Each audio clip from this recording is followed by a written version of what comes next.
Hello friends, എല്ലാവർക്കും പുതിയൊരു വീഡിയോയിലേക്ക് സ്വാഗതം. ഒരു കുട്ടി ഷോർട്ട് ന്യൂസസ് ഒക്കെ പറയുന്ന ഒരു കുഞ്ഞു സെഗ്മെന്റ് നമ്മൾ നേരത്തെ തന്നെ സ്റ്റാർട്ട് ചെയ്തതാണ്. അത് ഇടയ്ക്ക് വെച്ച് എൻ്റെ മടിയൊക്കെ കാരണം ഞാൻ ഒന്ന് ഡ്രോപ്പ് ചെയ്തു. സോ നമ്മളിത് കണ്ടിന്യൂ ചെയ്യുവാണ്.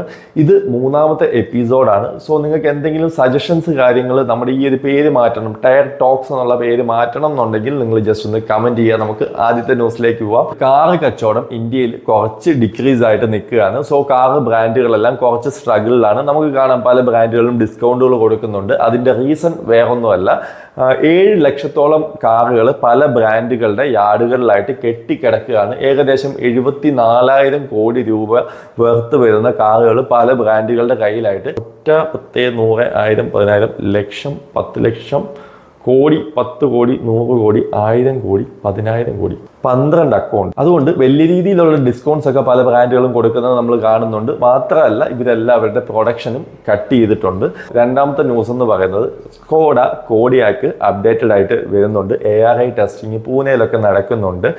കാര്യമായിട്ടുള്ള രീതിയിലുള്ള ചേഞ്ചസ് ഒക്കെ വന്നിട്ടുണ്ട്. ലെങ്ത് കൂടിയിട്ടുണ്ട്. വീൽ ബേസ് സെയിം തന്നെയാണ്. ADAS ഫീച്ചേഴ്സ് ആഡ് ആവുന്നുണ്ട്. ലെതർ സീറ്റ്സ് ആയിരിക്കും, വെന്റിലേറ്റഡ് സീറ്റ്സ് ആയിരിക്കും, മസാജ് കാര്യങ്ങളെല്ലാം ഉള്ള സീറ്റുകളാണ്.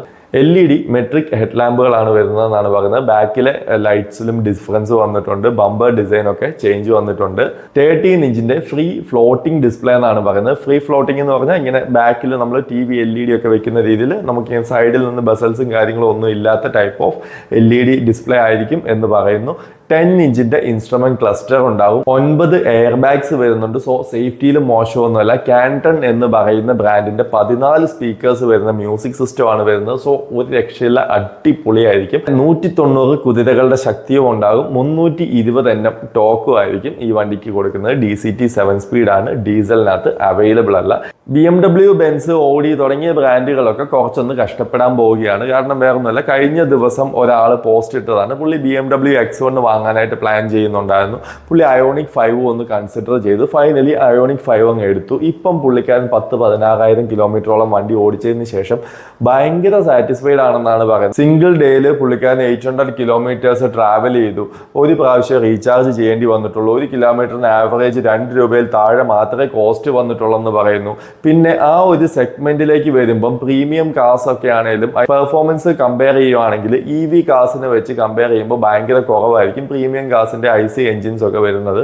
സോ ആ ഒരു സെഗ്മെന്റിൽ ഇനി കാറുകൾ വാങ്ങുമ്പോൾ ആളുകൾ മിക്കവാറും EV കൂടുതൽ ഓപ്റ്റ് ചെയ്യാനായിട്ടുള്ള ഒരു സാധ്യതകളുണ്ട്. പ്രീമിയം കാർസിന്റെ ഒക്കെ EV കാറുകൾ വരുമ്പോൾ വീണ്ടും ചിലപ്പോൾ കുറെ പ്രൈസ് കൂടുതലായിരിക്കും. സോ ആ ഒരു സെഗ്മെന്റ് ഇനി EV കാറുകൾ തകർത്ത് വാരും എന്ന് തന്നെ നമുക്ക് പ്രതീക്ഷിക്കാം. ഒരുപാട് ബ്രാൻഡുകൾ വരുന്നുണ്ട്. BYD ഉണ്ട്, കിയ ഉണ്ട്. ഇപ്പം അയോണിക് 5ന്റെ കാര്യമാണ് നമ്മൾ പറഞ്ഞുകൊണ്ടിരിക്കുന്നത്. സോ ഇനിയും പല ബ്രാൻഡുകളും വരാനുണ്ട്. അതുകൊണ്ട് തന്നെ കാര്യമായ രീതിയിൽ ഈ ഒരു സെഗ്മെന്റിലുള്ള ബ്രാൻഡുകൾ, പ്രീമിയം ബ്രാൻഡുകൾ നന്നായിട്ടൊന്ന് വേർക്കും എന്ന് തന്നെ നമുക്ക് പ്രതീക്ഷിക്കാം. അടുത്ത ന്യൂസ് എന്ന് പറയുന്നത് നമ്മുടെ ക്രെറ്റയുടെ ചേട്ടനായിട്ടുള്ള ആൽക്കസാറിന്റെ അപ്ഡേറ്റഡ് വേർഷൻ വന്നിട്ടുണ്ട്. ബുക്കിംഗ് ഒക്കെ സ്റ്റാർട്ട് ആയിട്ടുണ്ട്. വേണ്ടവർക്ക് പോയിട്ട് ബുക്ക് ചെയ്യാവുന്നതാണ്. ഡിസൈനിൽ നമ്മൾ കണ്ടിട്ടുണ്ട്. അയോണിക് 5-നകത്തും എക്സ്റ്ററിനകത്തും അവർ കൊടുത്തിരിക്കുന്ന ഡിസൈനുള്ള DRLസും അവിടെ നമുക്ക് കാണാൻ പറ്റും.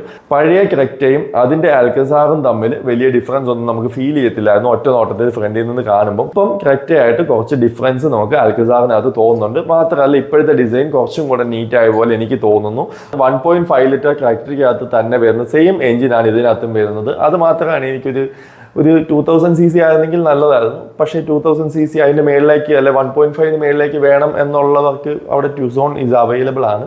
ഈ കാണുന്ന സാധനം ഇന്ത്യയിൽ ടെസ്റ്റിംഗ് നടക്കുന്നതാണ്. ആക്ച്വലി ഇത് ഇന്ത്യയിൽ വന്നു കഴിഞ്ഞാൽ സക്സസ് ആവില്ല എന്നുള്ള കാര്യം എനിക്ക് 100% ഉറപ്പാണ്. ഒന്ന് ഈ ഓട്ടോറിക്ഷ തിരിച്ചു വെച്ച പോലത്തെ ഒരു ഡിസൈൻ. പിന്നെ ഇത് ഇന്ത്യൻ റോഡിൽ കൂടെ ഓടിക്കഴിഞ്ഞാൽ എന്തായാലും തലയും കുത്തി മറിഞ്ഞു വീഴും വണ്ടി. അത് 100% ഉറപ്പാണ്. കാരണം നമ്മുടെ റോഡിന്റെ കണ്ടീഷനും ഇത് ഒരു കാർ ഉണ്ടാക്കിയ പോലെ മാർക്ക് ഒരു വീലും കൂടെ വെക്കുകയാണെങ്കിൽ നല്ലൊരു കാറായേനെ. പുറത്തെ രാജ്യങ്ങളിലൊക്കെ ഇങ്ങനത്തെ വണ്ടികളൊക്കെ ഉണ്ടെന്ന് തോന്നുന്നു. എനിവേ ഇവിടെ അത്ര വലിയ കാര്യമായിട്ട് എനിക്ക് തോന്നുന്നില്ല. സക്സസ് ആവില്ല എന്ന് തന്നെ ഞാൻ ഉറപ്പിച്ച് പറയുകയാണ്. നെക്സ്റ്റ് ന്യൂസ് എന്ന് പറയുന്നത് മഹേന്ദ്രയുടെ ഈ കാണുന്ന BE05 എന്ന് പറയുന്ന വണ്ടി അവരുടെ ടെസ്റ്റിംഗ് കാര്യങ്ങളെല്ലാം നടക്കുന്നുണ്ട്. സോ 60 kW ആണ് ഇതിന്റെ ബാറ്ററി കപ്പാസിറ്റി വരുന്നത്. കർവിനൊക്കെ നല്ലൊരു എതിരാളി ആയിരിക്കും എന്ന് പ്രതീക്ഷിക്കാം. ഇന്റീരിയറിലേക്ക് വരുമ്പോൾ വലിയ സെന്റർ കൺസോൾ ആയിരിക്കും, കോക്പിറ്റ് പോലെ ആയിരിക്കും എന്നൊക്കെയാണ് പറയുന്നത്. ഈ ഒരു സെഗ്മെന്റിൽ ഇതുവരെ വന്നിട്ടില്ലാത്ത ടൈപ്പ് ഓഫ് ഒരു ഇതാണെന്നാണ് പറയുന്നത്. ഡ്രൈവറും കോ ഡ്രൈവറും നല്ല രീതിയിൽ സെപ്പറേറ്റ് ചെയ്യുന്ന രീതിയിലുള്ള ഒരു ക്യാബിൻ ആയിരിക്കും വരുന്നതെന്നാണ് പറയുന്നത്. സി ഷേപ്പിലുള്ള LED DRLs ആണ്. 3XOയിൽ വന്നപ്പോൾ തന്നെ അത് തോൽവിയായിരുന്നു. 3XO ബാക്കി കാണാനൊക്കെ അടിപൊളിയാണ്. ആ ഫ്രണ്ടിലെ ആ ഒരു DRLും അതിന്റെ ആ ഒരു ഉണ്ട കണ്ണും എല്ലാം കൂടെ ഒരു വൃത്തികേടായിരിക്കും പോലാണ് എനിക്ക് തോന്നിയത്. ഞാൻ ആദ്യം വിചാരിച്ചു ചിലപ്പോൾ കണ്ട് ശീലമാകുമെന്ന്. സോ എന്തായാലും എനിക്കത് അത്ര കാര്യമായിട്ട് ഇഷ്ടപ്പെട്ടില്ല. കർവിലൊക്കെ കണ്ടിരിക്കുന്ന പോലെ ട്വിൻ സ്പോയിലേഴ്സ് ആണ് വരുന്നത്. സെന്റർ ഭാഗം കണക്ഷൻ ഇല്ല, അവിടെ ഇങ്ങനെ കട്ട് ചെയ്തിട്ട് ആ രണ്ട് സൈഡിൽ മാത്രമാണ് സ്പോയിലേഴ്സ് നിൽക്കുന്നത്.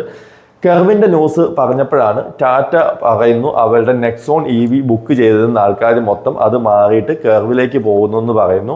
പക്ഷേ കർവിന്റെ ഡിസൈൻ നിങ്ങൾക്ക് പേഴ്സണലി ഇഷ്ടപ്പെട്ടോ എന്ന് നിങ്ങളൊന്ന് പറയുക. എനിക്ക് അതിന്റെ ബാക്ക് സൈഡ് അത്ര വലിയ കാര്യമായിട്ടൊന്നും വലിയൊരു അപ്ഡേഷൻ ആയിട്ട് ഒരു എക്സൈറ്റ്മെന്റ് തോന്നുന്ന രീതിയിൽ എനിക്കൊന്നും ഇഷ്ടപ്പെട്ടിട്ടില്ലായിരുന്നു.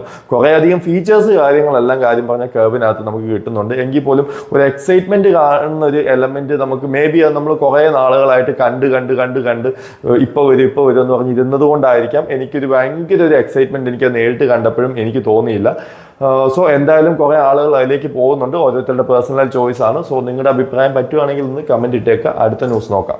മാരുതി സുസുക്കിയുടെ EVX വരികയാണ്. 20 to 25 ലക്ഷം രൂപയ്ക്കകത്തായിരിക്കും പ്രൈസ് വരുന്നതെന്ന് നമുക്ക് പ്രതീക്ഷിക്കാം.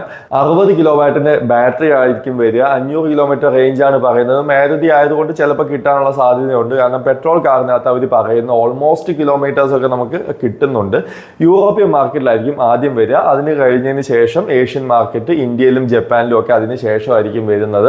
EVX ആക്ച്വലി ഒരു ഗ്ലോബൽ പ്രോഡക്റ്റ് ആണ്. അതുകൊണ്ട് തന്നെ അവർ കുറേ അധികം ഫീച്ചേഴ്സ് കൊടുക്കാനായിട്ട് നോക്കുന്നുണ്ട്. അഡാസ് ഫീച്ചേഴ്സ് കാണും, ഓൾ വീൽ ഡിസ്ക് ബ്രേക്കുകൾ കാണും, 18 ഇഞ്ച് ടയേഴ്സ് കാണും, അങ്ങനെ കുറേ ഫീച്ചേഴ്സ് ഉണ്ട്. കണക്റ്റഡ് ടെയിൽ ലാംപ്സ് വരുന്നുണ്ട്.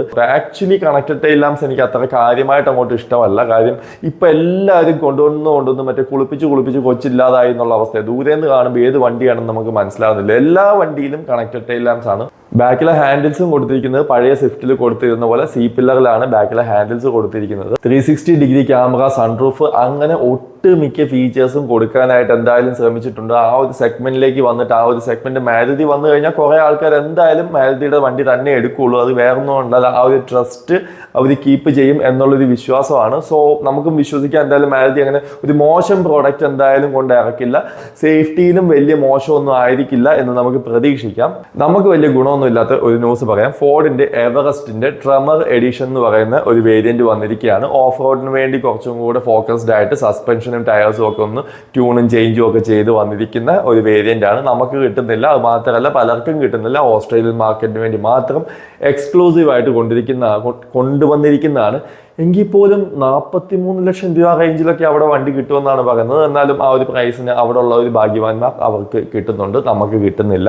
ലാസ്റ്റ് ന്യൂസ് എന്ന് പറയുന്നത് X ലൈൻ വന്നിരിക്കുകയാണ്. സെൽറ്റോസ് X ലൈൻ ആണ്. അപ്പം ബ്ലാക്ക് ബമ്പേഴ്സ് ആയിരിക്കും. ബമ്പേഴ്സ് മീൻസ് ആ സ്കിപ്പ് പ്ലേറ്റിന്റെ ഡിസൈൻ കൊടുത്തിരിക്കുന്നത് ബ്ലാക്ക് കളറിലായിരിക്കും. പിന്നെ ഇന്റീരിയറിലാണെങ്കിലും ഒരു പച്ച കളർ, എന്തോ ഒരു സാഗ് ഗ്രേന്നോ ഗ്രീന്നോ എന്തോ പറയുന്ന ഒരു കളർ ഇന്റീരിയറിനകത്ത് വരുന്നുണ്ട്. അതാണ് മേജർ ആയിട്ടുള്ള ചേഞ്ച്.